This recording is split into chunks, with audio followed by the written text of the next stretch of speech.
하나님의 비밀한 장막 속에 감추시고 하나님의 강한 손과 표심팔로 보호하여 주셔서 눈동자처럼 지키시고 인도하여 주시옵소서. 그리하여 사망의 엄침한 골짜기로 다닐지라도 하나님의 지팡이와 막대기로 이들의 삶 속에 안위하여 주시고 지켜주시고 보호하여 주옵소서. 자녀와 자녀손들 위에도 주님께서 복을 더하여 주시고 언제 어디에 가든지 간에 하나님의 말씀을 잊지 아니하고 그 말씀을 마음으로 묵상하여 행하는 삶을 통하여 형통의 길, 평탄의 길을 갈 수 있도록 역사하여 주시옵소서.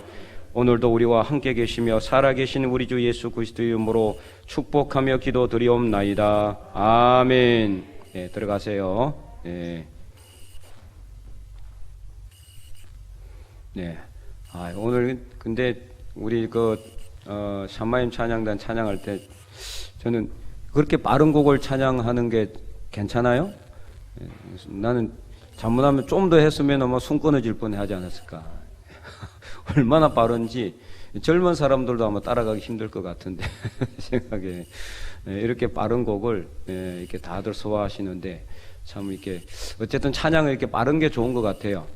찬양하면서 너릿너릿하면 이게 장송곡인지 아니면은 그렇게 이제 생각할 수 있는데 이렇게 빠르게 하니까 이게 막 신도 나고 어쨌든 간에 이렇게 흥도 나고 이렇게 찬양은 이렇게 빠르게 하는 게 좋은데 근데 이제 너무 빠르면은 혹시라도 호흡이 끊어질 수 있으니까 중간에 좀 쉬는 것도 좋지 않나 하는 생각이 듭니다. 그리고 이제 한 가지 제가 여러분들에게 여러 번 말씀을 드렸지만은 단어를 이제 이게 있는 가사는 어쩔 수 없이 이렇게 나왔으니까 어쩔 수 없는데 축복이라는 단어 그죠? 축복 참 좋은 단어죠. 근데 축복이라는 단어는 하나님에게는 쓰는 게 아니에요, 그죠? 하나님은 우리에게 축복하는 게 아니고 어떻게 하는 거죠? 복을 주시는 분이. 우리는 하나님께 어떻게 해요? 축복, 복을 달라고 비는 거예요. 그래서 내가 당신을 위해서 축복한다. 이는 맞지만 하나님 우리에게 축복해 주옵소서. 이는 틀린 말이죠, 그죠? 그래서 우리가 잘 사용해야 돼요. 이제 그런데 우리가 이거 잘 몰라요. 안 가르쳐 주니까. 아마 오늘 여기 듣는 분들도 그거 가면 들어보니까 그렇다. 그렇게 생각하는 분들도 있을 거예요. 축복이란 뜻은 복을 빌다라는 뜻이에요. 복을 빌다. 하나님 우리를 위해서 복을 빌 수가 없죠. 하나님은 우리에게 복을 주시는 분이. 우리는 하나님께 복을 비는 대상이죠. 그래서 내가 나를 위해서 복을 빌 수도 있고 저 사람을 위해서 복을 빌 수도 있고 우리 자녀를 위해서 복을 빌 수도 있지만은 하나님은 우리에게 복을 비는 분이 아니라 복을 주시는 분입니다. 복의 근원이죠, 그죠? 복의 근원. 그래서 우리가 기도할 때도 대표 기도할 때도 모르고 그렇게 할 수도 있어요. 저도 가끔 가다가 설교할 때 나도 모르게 실수해서 하나님이 우리를 축복해 주옵소서 이렇게 하는데도 가끔 있는 것 같아요. 나도 모르게. 왜냐하면 이게 워낙 오랫동안 쭉 사용하면서 그냥 굳어진 경우가 있었어요. 그래도 알고 사용하는 것과 모르고 사용하는 것은 천지 차이입니다. 그래서 이제 앞으로는 혹시 여러분들이 이렇게 기도할 때도 하나님 우리에게 복을 주시옵소서 이렇게 기도하셔야 돼요. 하나님 우리에게 축복하시옵소서 이렇게 하면 안 됩니다. 하나님에게 우리에게 복을 빌라고 이렇게 명령하면 안 되는 거죠. 이게 잘 아시기 바랍니다. 오늘 이제 렉시오 TV나 이제 세 번째 이제 드디어 세 번째 들어갔습니다. 세 번째 지금 계속 해온 것 같은데 이제 겨우 세 번째입니다. 자, 오늘 그래서 기도하기 첫 번째 말씀인데 우리가 느헤미야 말씀 우리가 읽었는데 자, 이 느헤미야 말씀을 우리가 읽으면서 무엇을 할 수 있느냐?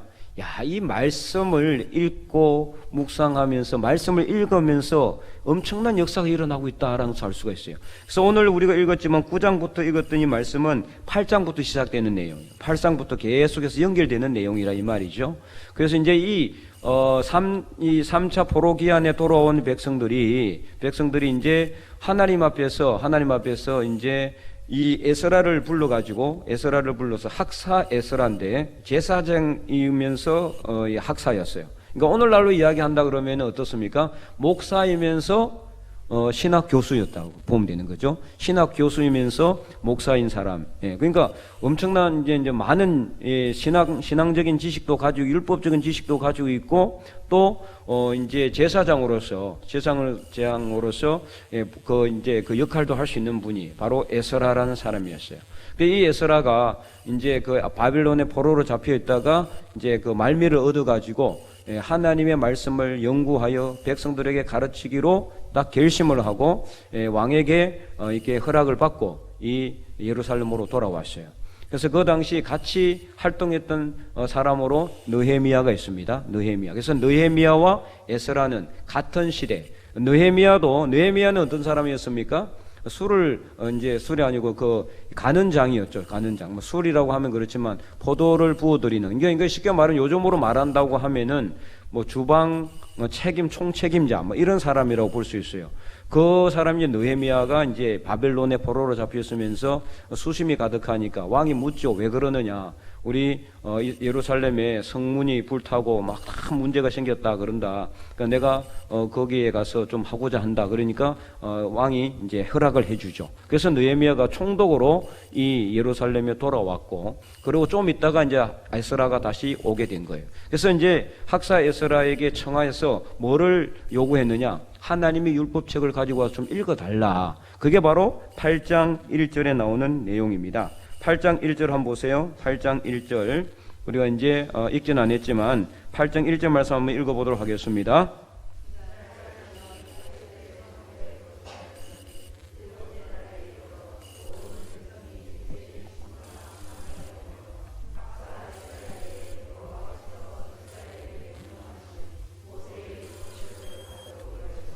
네, 그런데 이제 청해서 성문 앞 광장에서 새벽부터 일어나신부터 하나님의 말씀을 들었어요.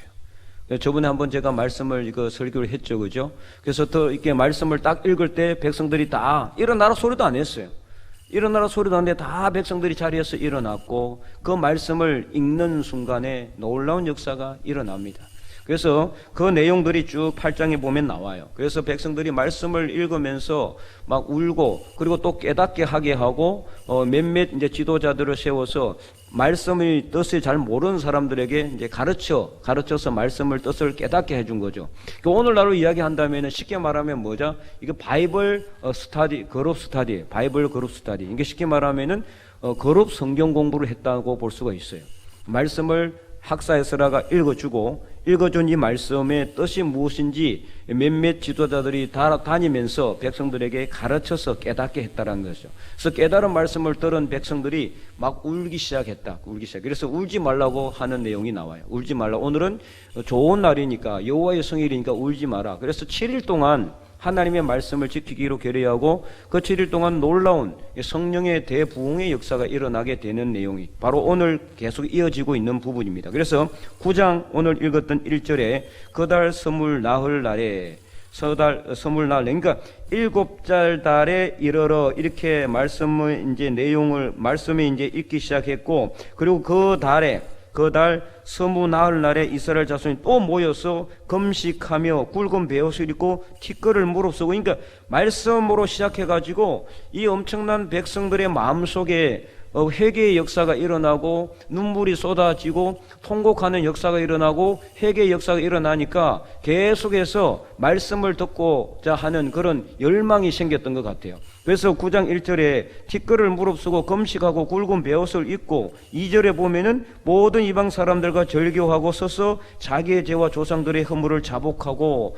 낮 4분의 1은 제자리에 서서 그들의 하나님 여호와의 율법책을 낭독하고 성경을 읽었다 이 말이에요. 낭독했다는 건 뭐예요? 성경 읽었다. 우리 렉시오 디보나 첫 번째 단계가 뭐라 그랬어요? 성경 읽기 했잖아요. 그러니까 이걸 여기서 이 내용을 보면 어떻습니까? 잘 보면은요, 제가 저번에 말씀을 했잖아요. 렉시오 디비나가 단계가 무조건 정해져 있는 건 아니라 그랬잖아요. 그죠? 읽다가 바로 기도할 수가 있어요. 읽으면서 바로 하나님을 만날 수도 있는 거예요.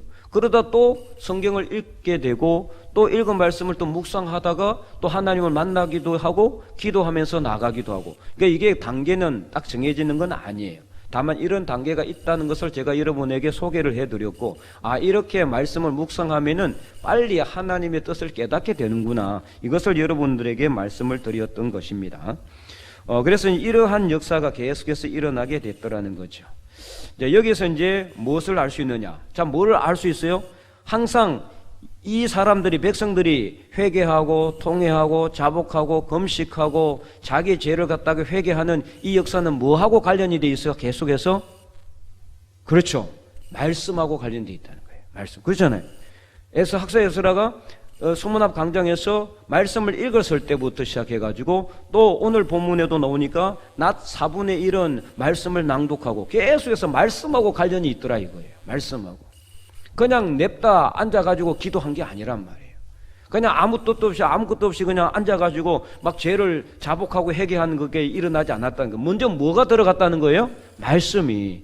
그러니까 말씀을 먼저 읽었을 때, 말씀을 읽을 때의 역사가 일어나게 되는 거예요. 회개를 하든지 눈물을 흘리든지 죄를 자복하든지 금식을 하든지 굵은 베옷을 입고 티끌에 앉아서 그냥 하나님 앞에 완전히 엎드려 가지고 하나님께 회개하며 나가든지 예배를 드리든지 무엇을 하든지 간에 뭐하고 관련이 있다? 말씀과 관련이 있다. 말씀과. 그래서 오늘 오전에 우리가 말씀의 은혜를 나눈 것처럼 하나님의 말씀을 우리 입에서 떠나지 않도록 해야 되는 거예요. 떠나지 않도록. 여러분, 왜 하나님께서 오전에 말씀을 드렸잖아요. 여호수아에게 너 정치 잘해라. 응? 뭐 잘해라. 다른 거 이야기 안 했어요. 말씀만 떠나지 않도록 해라. 그래야 하면은 다른 거는 하려고 하지 않아도 누가 해주는 겁니까? 하나님이 하게 해주시는 거예요. 하나님이. 이걸 먼저 우리가 알아야 돼요. 이걸 먼저 다 알아야 돼요.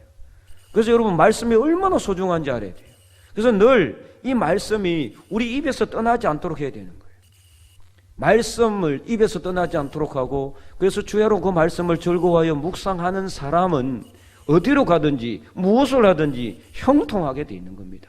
평탄한 길을 가게 돼 있는 거예요. 시냇가에 심은 나무가 철을 따라서 열매를 맺고 그 잎사귀가 마르지 아니한 것처럼 그 하는 모든 일이 다 형통하게 되는 것입니다.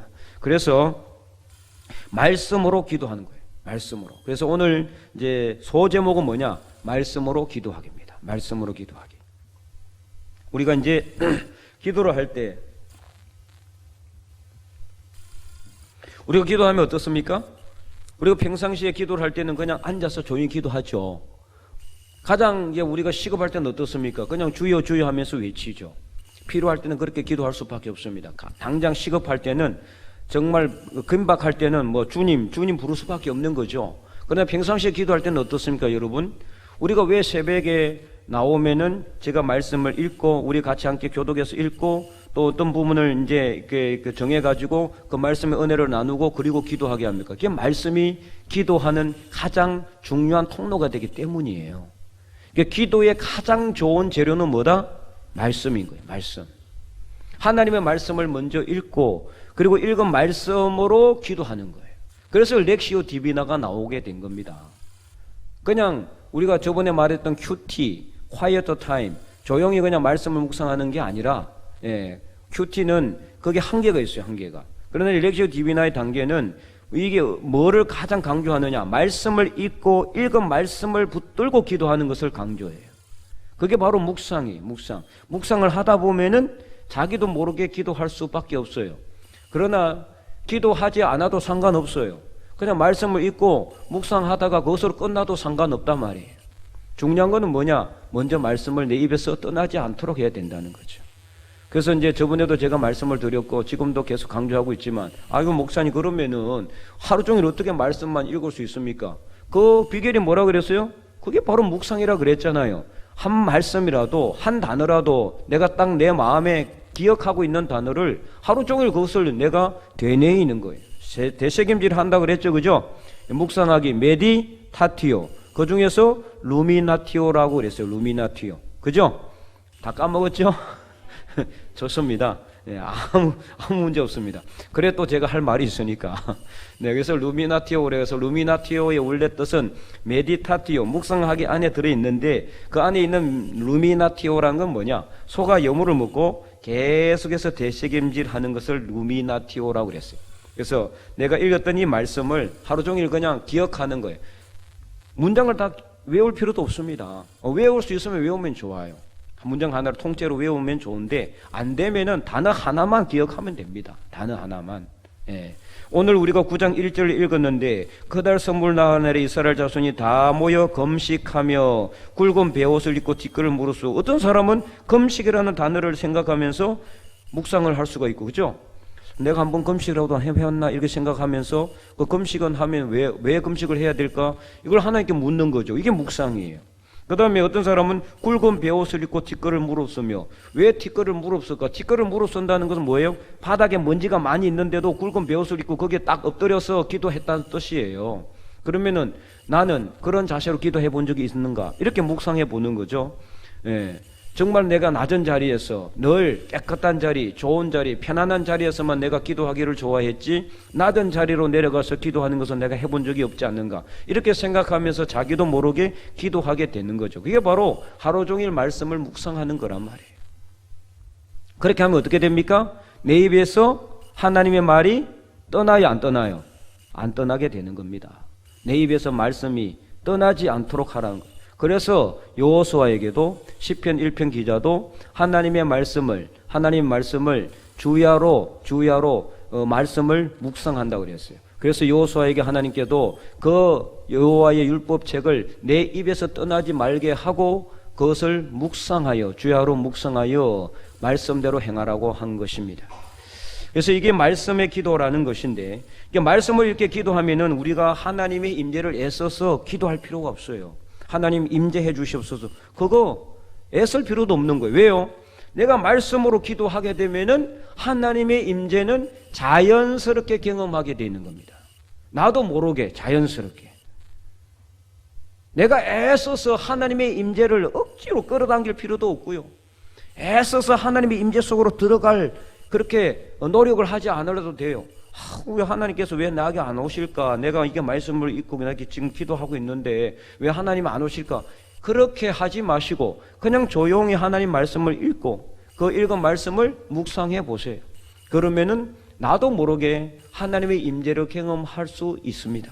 하나님의 임재를 나도 모르게 경험하게 되어 있습니다. 자기도 몰라요. 나중에 깨닫게 되는 거죠. 그래서 그렇게 되면 어떻게 되느냐? 성령께서 나를 하나님의 말씀 안으로 조용히 끌고 가요. 하나님의 말씀 안으로. 그래서 경험하게 됩니다. 평생을 내가 말씀을 읽었는데 늘 수박 겉핥기식의 말씀을 읽는 분들이 있어요. 평생을 읽었는데 10번, 20번, 100번 읽었는데도 말씀을 읽어도 맨 그 자리야, 그 자리. 여기서 더 이상 들어가지가 않아요. 말씀 안으로 들어가서 그 안에 계신 하나님, 그때 그 당시 하나님과 이 이스라엘 백성 사이에 있었던 이 감정의 교류, 그런 것들을 내가 느낄 수 있어야 되는데 그거 전혀 못 느끼면은 이 말씀 뭐 한다고 있겠습니까? 그러니까 이스라엘 역사 공부하는 거 말고는 다른 게 없어요. 우리가 왜 남의 나라의 역사를 공부합니까? 우리나라 역사도 잘 모르는데. 우리가 이 이스라엘 역사를 배우는 이유는 그 당시에 하나님께서 이스라엘 백성들과의 어떤 관계 상황에서 어떠한 감정의 교류가 있었고 어떤 역사가 있었는지를 우리가 그 안으로 들어가서 우리도 똑같이 경험하고 똑같이 그것을 당해보면서 나도 그 상황에서 내가 하나님에게 내가 어떤 마음을 가지고 있는지를 그것을 내가 경험하는 거예요. 그렇게 돼야지 하나님의 마음을 우리가 깨닫게 되는 거죠. 안 그러면은 그냥 먼 나라 이야기. 저 멀리 베들레헴에서 태어나서 이스라엘 사람으로 살다가 죽었던 예수라는 한 사람, 그 한 사람 역사적인 인물밖에 안 되는 거죠. 사순절에 예수님께서 우리 죄를 다 지고 십자가에 못 박혀 돌아가시기 위해서 이 땅에 오셨는데 그냥 그것은 내 머릿속에만 기억되는 것이고 내 마음으로 들어와야 되는데 예수님이 내 심장으로 심령 안으로 들어와야 그래야 은혜가 되는 거거든요. 그것을 하려고 하면 하기 위해서는 어떻게 되느냐? 말씀 안으로 들어가야 된다는 겁니다. 그래서 말씀 기도라고 제가 말을 붙였지만은 이것이 바로 가장 기도의 정수라고 볼 수가 있습니다. 우리 그냥 기도할 때 하나님, 우리 집에 지금 필요한 것이 있는데 이것도 좀 해주시면 좋겠고, 내가 지금 관계가 누구하고 안 좋은데 그 문제 해결해 주시면 좋겠고, 이거 당연히 기도해야 됩니다. 제가 여러 번 말씀드렸지만 우리 주기도문, 예수님께서 가르친 주기도문 중에 일용할 양식을 주옵시고 분명히 일용할 양식을 달라고 기도하라고 가르쳐 주고 있어요. 그렇기 때문에 우리에게 필요한 것은 하나님께 달라고 기도하는 건 맞습니다. 그러나 그 기도로만 끝나면 안 된다라는 거죠. 더 중요한 건 뭐냐? 우리가 기도를 통해서 하나님과 교제하고 사귐이 있어야 되는 거예요. 그래야 하나님과의 만남이 역사가 일어나게 돼요. 그렇게 돼야지 진정한 신앙의 기쁨과 즐거움이 있는 겁니다. 안 그러면 이 신앙이라는 것이 너무나 힘들고 어려운 우리 그 몸에 붙어 있는 장식품과 같은 거예요. 그죠?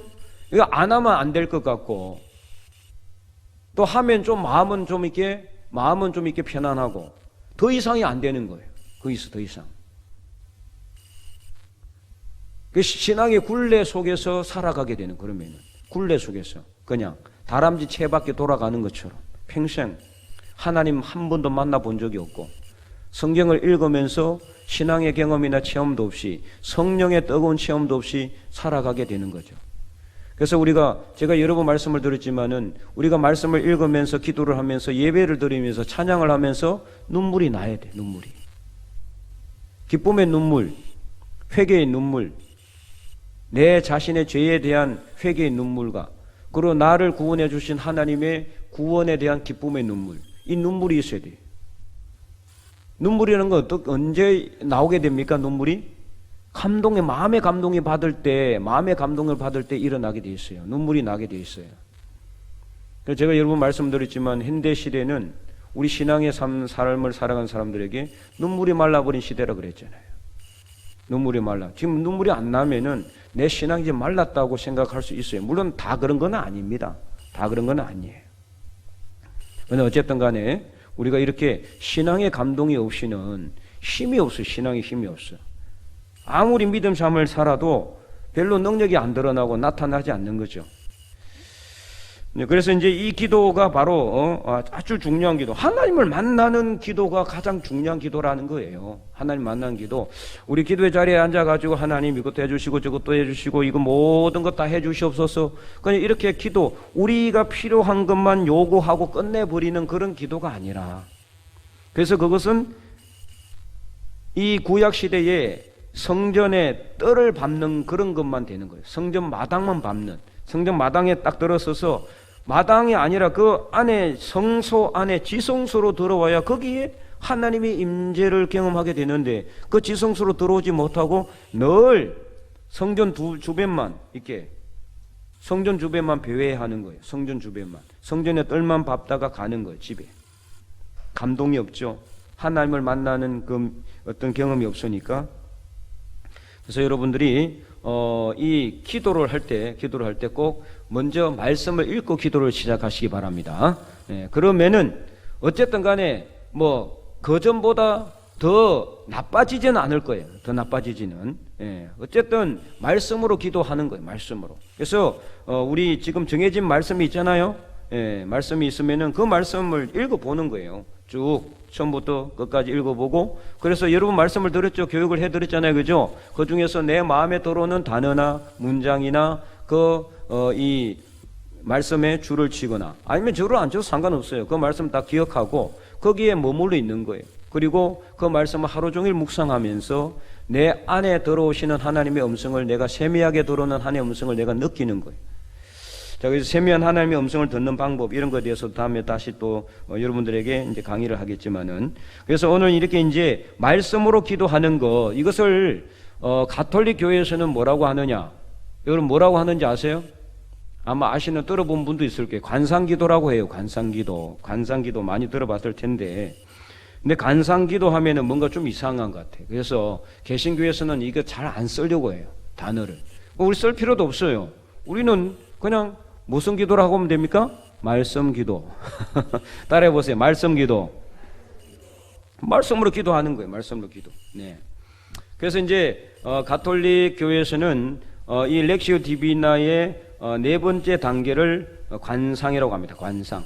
하나님을 만난다 해서 관상. 그래서 그 전의 단계를 기도할 때를 관상기도라고 합니다. 관상기도. 하나님을 만나는 기도다. 그렇게 관상기도라고 하는데, 근데 잘 들어보세요. 이제 관상기도가 그러면은 가톨릭에서는 그걸 관상기도라고, 라틴어로는 컨템플라티오라고 그랬잖아요. 그죠? 기억나요? 네, 컨템플라티오. 함께, 템플, 성전에서 하나님을 만나다. 그래서 컨템플라티오라고 그러는데, 자, 그러면은 이 관상기도라는 거는 그러면은 우리가 쓰지, 이 단어를 우리가 쓰지 않는다고 우리가 하면 안 되느냐? 절대 아니죠. 왜냐하면은 이 관상기도 또는 렉시오 디비나는 가톨릭과 개신교가 구분되기 전에 그냥 교회가 하나였을 때 생겼던 거예요. 교회가 하나였을 때. 동방정교회나 서방 가톨릭으로 분리도 되기 전에. 예. 그 다음에 서방 가톨릭 교회에서 개신교가 분리되기도 전에 훨씬 이전에 생겼던 거기 때문에 관상기도나 아니면 렉시오 디비나나 이런 것들은 무엇입니까? 이거는 가톨릭만의 전유물도 아니에요. 그냥 기독교의 신앙의 유산이고 기독교의 기도의 전통입니다. 근데 이것을 일부 개신교 목회자나 신학자들이 상당히 터부시하고 건기시하면서 그냥 이것을 멀리했어요. 좋은 기도의 유산이고 전통인데 왜 이걸 멀리합니까? 우리가 말씀으로 기도하면서 우리가 하나님을 만난 사람들도 많이 있고 실제로 그렇게 하는 분들도 많이 있잖아요. 또 우리가 그렇게 할 수도 있는데 이것을 왜 이게 그 용어 쓰는 거 그래서 안 쓰기 싫다. 그러면 모르겠어요. 예, 우리가 가톨릭에서는 하느님이라고 합니다. 그죠? 하느님. 예. 근데 우리는 하나님이라고 해요. 하나님. 우리가 말하는 하나님이라는 것은 하나밖에 없는 분이다. 그래서 하나님이고, 거기서 말하는 하느님은 하늘에 있는 모든 우주에 있는 그런 하나님이다. 어쨌든 의미는 같아요. 의미는 같는데 어감이 이상하다 이거죠. 어감이. 그래서 우리 개신교에서는 안 된다. 쓰기 싫다. 원래 이게 이제 여러분 번역 중에서 공동 번역이라는 게 있어요. 우리는 개역 개정을 지금 쓰고 있는데 개역 개정, 개역 한글 쓰기 전에 공동 번역이 있어요. 이거는 개신교 신학자들과 가톨릭 신학자들이 함께 모여가지고 공동으로 작업을 해가지고 그래서 이 성경을 번역을 했다 이 말이에요. 잘 돼 있습니다. 개역 개정보다 잘 돼 있어요. 사실은. 일부분의 개역 개정에서 잘못된 번역은 이 공동 번역을 참고하시면 됩니다. 그런데 문제는 뭐냐? 왜 개신교에서 안 쓸까요? 우리가 하느님이라고 썼기 때문에. 하나님. 그쪽은 가톨릭에서는 절대 안 된다. 우리는 하느님으로 써야 된다. 그게 교회 전통이라는 거예요. 교회 전통. 도대체 교회 전통이 이 말씀보다 더 중요합니까? 그것도 참 안타까운 일 중에 하나예요. 그리고 우리 이제 개신교에서는 하느님이라고 쓰면 안 된다. 예. 어감이 안 좋다 이거 어감이. 한 분밖에 없는 하나님인데 왜 하느님이라고 그러느냐. 무속신앙 같이 그냥 그러면 안 돼. 그래서 서로 이렇게 거기서 서로 다 번역 다 잘 해놓고 싹 다 해놓고는 하나님을 하나님으로 할 건지 하느님으로 할 건지 그거 가지고 싸우다가 결국에는 그럼 이거 너희들도 쓰지 말자. 그래가지고 그냥 번역만 대놓고 공식적으로 사용도 안 하고 있어요. 안타까운 일 중에 하나죠 정말. 하나님께서 정말 뭐라고 하실까 이걸 보고 가슴이 아픈 부분의 하나입니다. 어쨌든 간에 이 관상기도 말고 관상기도라고 하는 이 말씀기도는 어쨌든 중요한 기독교의 유산이요 전통이다. 이것을 여러분들이 분명히 알아야 되겠다. 자, 그래서 이제 개신교가 분리되기 훨씬 전에 오직 교회가 하나였을 때 기독교 초기였을 때 이 이단들과 싸우면서 기독교 교리를 오늘날 기독교 교리를 갖다가 거의 집대성하고 완성했던 위대한 그 신학의 교부가 있어요. 바로 그가 누구냐? 어거스틴입니다. 어거스틴. 성 어거스틴이라고 하는데 라틴어로는 아우구스티누스라고 합니다. 아우구스티누스 또는 어거스틴. 그래서 황제 중에서 아우구스티누스 황제가 있죠. 어거스틴 이름을 따서 아우구스티누스로 한 거예요. 그 원래 이름이 아우구스티누스가 아니고 이 어거스틴의 이름을 따서 아우구스티누스라고 한 거란 말이에요. 근데 이 어거스틴이 원래 어거스틴도 상당히 타락했었어요. 만이교에 빠졌고 만이교 2단이라는 2단이거든요. 엄청난 2단인데 요즘은 거의 사라졌지만 아직도 있기는 있어요. 그 어쨌든 만이교에 빠졌고 그리고 20살도 되기 전에 그는 사생아도 낳았어요. 성적으로도 타락했어요. 그런 삶을 살다가 그의 어머니의 기도로 그는 하나님께로 돌아옵니다. 뭐 어머니의 기도가 큰 역할이 있었다고 그가 쓴 참회록에 보면 나와 있어요. 어쨌든 간에 어거스틴이 참회하고 나서 이제 하나님께로 돌아와서 기독교 모든 교리를 이단으로부터 공격해서 방어하기 위해서 집대성하면서 그가 한 말이 있어요. 그가 한 말이 그가 어떤 말을 했느냐? 내가 진작에 말씀으로 기도하는 법을 알았더라면은 하나님의 뜻을 찾느라고 그렇게 시간을 허비하지는 않았을 것이다. 그렇게 그가 고백까지 했을 정도입니다. 그가 이단에 빠지면서 그도 물론 처음부터 이단에 빠진 건 아니에요. 그의 집안도 기독교 집안이었고 그의 어머니 독실한 기독교 신자였죠. 그런데도 그가 이단에 빠지면서 그렇게 자기가 하나님의 뜻이 무엇인지를 깨닫지 못하고 방황하는 삶을 살면서 그가 만약에 말씀으로 기도하는 법을 알았더라면 하나님의 뜻이 무엇인지 그렇게 많은 시간을 허비하지는 않았을 것이라고 그가 고백할 정도로 이 말씀으로 기도하는 것은 정말 중요한 것이라는 거죠. 이런 측면에서 오늘 본문에 이 바벨론에서 포로에서 돌아온 이스라엘 백성들이 학사 에스라가 시작했던 그 말씀 낭독, 말씀 읽기부터 시작해가지고 말씀으로 읽으면서 말씀으로 기도하고 그 말씀 안에서 회개하고 그리고 자기의 죄를 다 자복하는 그런 역사가 일어나게 된다는 것을 우리가 알 수가 있는 거죠. 그래서 성경에도 말씀으로 기도하는 예가 이렇게 상당히 많이 나와 있다는 겁니다. 그런데 이렇게 하나님 말씀을 읽고 말씀으로 기도하면서 역사가 일어났는데 이것에 더 중요한 것은 뭐냐? 결단이 있다는 거죠. 결단. 그러니까 행함이 있었다라는 거예요. 하나님 만나는 것에만 끝난 것이 아니라는 거죠. 자, 잘 보세요. 오늘 9장 1절, 2절, 3절, 6절까지 읽었는데 3절에 2절에 보니까 이들이 어떻게 합니까? 이방 사람들과 절교했대요. 절교. 예. 행함이 있다라는 거죠. 자, 렉시오 디벤의 마지막에 뭐라 그랬죠? 행동하기, 실천하는 거라 그러지. 액티오라고 그랬잖아요. 액티오. 행동해야 돼. 실천이 있어야 되는 거예요. 말씀을 읽고 은혜를 받고 내가 하나님을 만났는데 행동하지 않고 신앙으로 행동하지 않고 실천을 하지 않으면 열매를 맺지 않으면 무슨 소용이 있겠습니까? 하나님께 은혜를 받고 지금 막 오늘 말씀에 은혜를 받고 눈물을 흘리고 콧물을 흘리고 막 그래가지고 막 내 마음이 감동이 되었어. 네, 그래서 이제 막 이 하나님 말씀을 이제 내가 하루에 어쨌든 간에 1시간 이상 읽으리라 결단해 놓고는 그 다음 날부터 집에 가가지고 한 자도 읽지 않았다. 그러면 그거는 행동하는 게 아니잖아요. 그죠? 행동을 해야 돼요. 신앙의 마지막은 뭐냐? 신앙의 길의 마지막은 물론 완전한 마지막은 아니지만 항상 뭐가 있어야 돼요? 행동하는 게 있어야 됩니다. 봉사를 하든지. 우리 지금 많은 분들이 봉사했잖아요. 예? 예, 그게 바로 그 행동하는 거죠. 예, 하나님 말씀대로 행하는 삶을 살아지 않았습니까? 그 다음에 말씀을 누구한테? 안 믿는 사람한테 전하든지 행동하는 거예요. 행동하는 거. 아니면 지금 이 산불 피해를 입은 많은 사람들이 있고 우리 교회 중에서도 교인 중에도 이 피해를 당한 분이 있는데 어쨌든 그들을 위해서 돕는 그런 어떤 역할을 하나 하든지 행동하는 거잖아요. 그죠? 아이고 안 됐다. 참 안 됐다. 막 이렇게만 발만 동동 구르는 게 아니라 어쨌든 간에 이게 있어야 되는 거예요. 근데 이거는 강요로 해서 되는 게 아니죠. 말씀을 읽고 기도하면서 내 안에 뭐가 일어나가야 되는 거예요? 성령의 감동이 있어야 되는 거예요. 성령의 감동. 성령께서 감동을 줄 때만 해야 되는 거죠. 그럴 때만 할 수 있는 거고 또 성령 감동 안 되면 할 수 없는 거죠. 그래서 성령께서 감동 줄 때 빨리 해야 돼. 행하는 것을.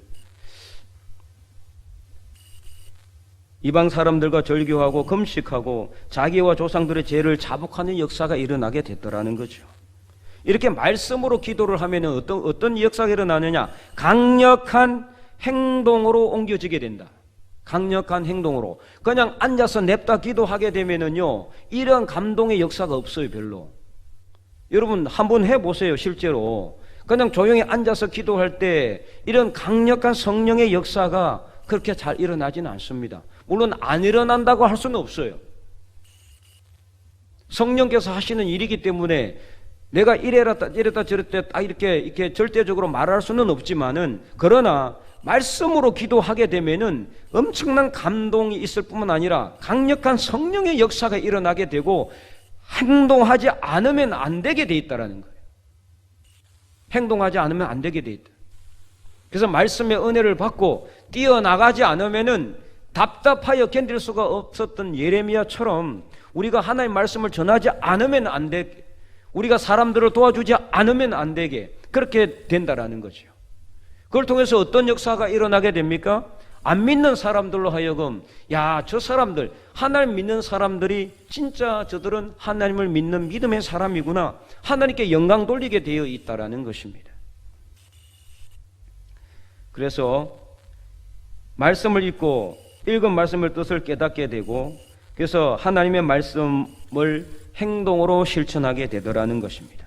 자, 그래서 오늘 본문에도 계속해서 보세요. 4절에도 보면 2절과 3절에 자기들의 죄를 허물을 자복하고 낮 4분의 1은 그 제자리에 서서 그들의 하나님의 여호와 율법책을 낭독하고, 그러니까 계속 반복이 되는 거예요. 말씀을 읽고 죄를 회복하고 죄를 자복하고 또 말씀을 읽고 또 자복하고 하나님을 경배하고 막 예배 드리고, 이런 것들이 그냥 자연스럽게 누가 시키지도 않았어. 야, 지금부터 말씀 읽어라, 그 다음에 기도해라, 이거 시키지도 안 했어요. 그냥 자연스럽게 말씀을 읽으면서 이 단계들이 그냥 어떤 경우는 반복해서 어떤 경우는 중첩돼서 일어나게 되더라는 거죠. 그러니까 중요한 거는 뭡니까? 말씀을 읽어야 되는 거예요. 말씀을 읽어야 이런 역사가 일어나게 되더라는 겁니다. 자, 그래서 지금까지 배운 렉시오 디비나의 그 단계를 말씀으로 기도하는 것까지 다시 한번 생각하면은, 처음에는 어떻게 하라고 그랬습니까? 조용히 시간과 장소를 정해서 성령께 청원 기도하라고 그랬어요. 그 말씀 읽기 전에 간단한 준비죠. 그 다음에 전체 말씀을 2번 소리내서 읽거나 쓰거나 아니면은 조용히 읽었든지 어쨌든 간에 2-3번 정도 읽어보라고 그랬어요. 그 다음에 내 마음에 들어오는 단어나 문장에 내 펜으로 줄을 치거나 아니면 마음에 담거나 아니면은 거기에 내 마음이 머물게 되는 거예요. 그러면서 나도 모르게 그 말씀을 가지고 하나님께 기도해 보는 거예요. 물어보는 거예요. 여쭤보는 거죠. 아까 그 금식이라는 단어가 내 마음에 들어왔다면은 하나님께 여쭤보는, 하나님, 제가 금식하기를 원하십니까? 이렇게 물어보면 되는 거죠. 그러면은 하나님께서 금식해도 된다라고 말씀을 하든지 안 해도 되든지, 안 하면은 그냥 거기에 머물러 있으면 돼요. 자, 여기서 우리가 중요한 것, 우리가 하나님께 기도하거나 묵상할 때 하나님께서 내 마음속에 뭐 이렇게 꼭 크게 소리를 내서 답을 해주지 않는다고 해도 상관없습니다. 그냥 그 말씀에 머물러 있으면 돼요. 묵상, 그 금식, 나는 금식 이렇게 하기를 원하는가, 내가 지금까지 금식을 해봤는지, 이거 생각해 보는 거죠. 그죠? 자기도 모르게 거기 생각하게 될 거 아니에요. 내가 지금까지 살아오면서 금식을 몇 번이나 했을까? 금식하면 어떻게 될까? 금식 한번 해볼까? 지금부터 금식을 한번 해보겠다, 뭐 이런 식으로 하게 되면 자기도 모르게 결단하게 되고, 그러면서 다음부터 내일부터 자기도 모르게 그냥 하루 한 끼 금식을 하든지 그런 역사가 일어나게 되더라는 거죠. 그래서 내 마음이 머무르는 곳, 문장이나 단어에 밑줄을 치거나 표시를 하고 거기에 머물러 묵상하는 겁니다. 그래서 말씀이 나에게 무엇이라고 하는지 가만히 들어보고 궁금한 것은 주님께 물어보는 겁니다. 자연스럽게 기도하게 돼요.